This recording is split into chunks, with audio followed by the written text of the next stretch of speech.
Siska, seorang gadis berusia 15 tahun asal Jawa Tengah, sangat menyukai kegiatan mendaki gunung. Suatu hari, ia dan teman-temannya memutuskan untuk mendaki sebuah gunung yang terkenal akan keindahannya, meski sering diselimuti kabut tebal. Di tengah pendakian, kabut tebal tiba-tiba turun, membuat pandangan mereka menjadi samar.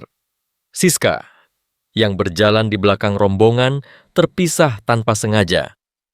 Ia panik, berteriak memanggil teman-temannya, tetapi hanya gema suaranya sendiri yang terdengar. Ia mencoba mengikuti jalan setapak, namun tanpa disadari, ia malah semakin masuk ke dalam hutan yang semakin lebat. Seorang lelaki tua tiba-tiba muncul dan bertanya, "Kamu siapa? Kenapa ada di sini?" "Saya Siska, Kek. Saya tersesat. Tolong saya tidak tahu jalan pulang," jawab Siska dengan suara gemetar. Kakek itu menghela napas panjang.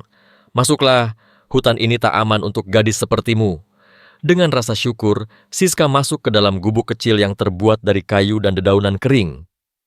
"Kau lapar?" tanya kakek itu, yang kemudian memperkenalkan dirinya sebagai Kakek Sugiono. Siska mengangguk lemah. Kakek Sugiono mengeluarkan ubi bakar dan segelas air dari tempayan. "Makanlah, besok kita cari jalan keluar," katanya. Malam itu, Siska tidur dengan perasaan takut. Pikirannya dipenuhi oleh bayangan keluarga dan teman-temannya yang mungkin sedang mencarinya. Keesokan paginya, Kakek Sugiono mengajak Siska menyusuri hutan. Namun, setelah berjalan berjam-jam, mereka hanya berputar-putar di tempat yang sama.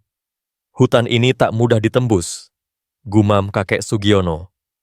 Hari demi hari berlalu, dan setiap kali mereka mencoba mencari jalan keluar, mereka selalu kembali ke tempat yang sama. Hutan ini seperti memiliki labirin tak kasat mata, seakan menolak Siska untuk kembali ke dunia luar. Kakek Sugiono selalu berusaha menenangkan Siska. "Hutan ini memang luas, Nak. Aku sendiri sudah bertahun-tahun di sini dan masih sering tersesat." Sementara itu, tim penyelamat terus mencari keberadaan Siska.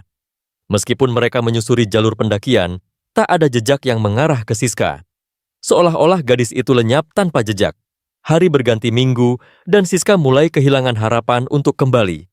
Setiap hari, ia membantu kakek Sugiono mencari makanan di hutan, mengumpulkan buah-buahan, memancing di sungai kecil, dan menyalakan api di malam hari untuk menghangatkan diri. "Kita harus tetap hidup," kata kakek Sugiono suatu malam. Siska mengangguk, tetapi dalam hati, ia mulai merasa hutan ini seperti penjara. Akankah ia bisa keluar dari sini? Hatinya dipenuhi kerinduan akan rumahnya. Di sisi lain, tim penyelamat masih terus mencari, namun tanpa petunjuk yang jelas, pencarian semakin melemah. Keluarga Siska mulai kehilangan harapan, menganggapnya telah tiada.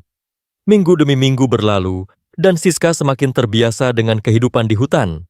Ia belajar menenun daun untuk membuat tikar, memancing di sungai kecil yang tersembunyi, dan mengenali tanaman obat yang diajarkan kakek Sugiono. Rasa takut yang dulu menghantuinya perlahan berubah menjadi penerimaan.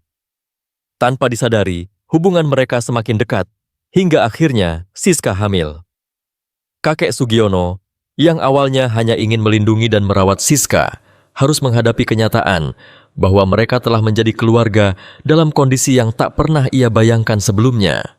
Kakek Sugiono tetap merawatnya dengan penuh kasih sayang, membantu Siska melewati hari-hari sulitnya di hutan. Bulan demi bulan berlalu, dan tibalah saatnya bagi Siska untuk melahirkan.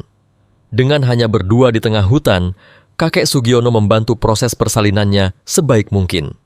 Dengan doa dan usaha, lahirlah seorang bayi laki-laki yang sehat, yang kemudian diberi nama Vicky. Siska merasa bahagia sekaligus cemas, membayangkan masa depan dirinya dan anaknya di hutan. Namun, ia tetap bertahan, mengasuh Vicky dengan penuh kasih sayang, dibantu oleh kakek Sugiono. Setahun menghilang, keluarga Siska akhirnya menemukan jalannya ke hutan dengan bantuan seorang pemandu lokal dan beberapa orang pintar. Mereka tiba di gubuk tempat Siska tinggal. Siska menangis saat melihat keluarganya. Hatinya dipenuhi emosi yang bercampur aduk. Ia memeluk ibunya erat. "Kami tidak pernah menyerah," kata ibunya dengan suara bergetar. Siska menoleh ke kakek Sugiono, yang berdiri di belakangnya dengan gendongan Vicky. Terima kasih, Kek. Kau telah menyelamatkan hidupku, ucap Siska dengan air mata. Kembali ke kampung halamannya, Siska merasa asing. Orang-orang memandangnya dengan tatapan penuh tanda tanya.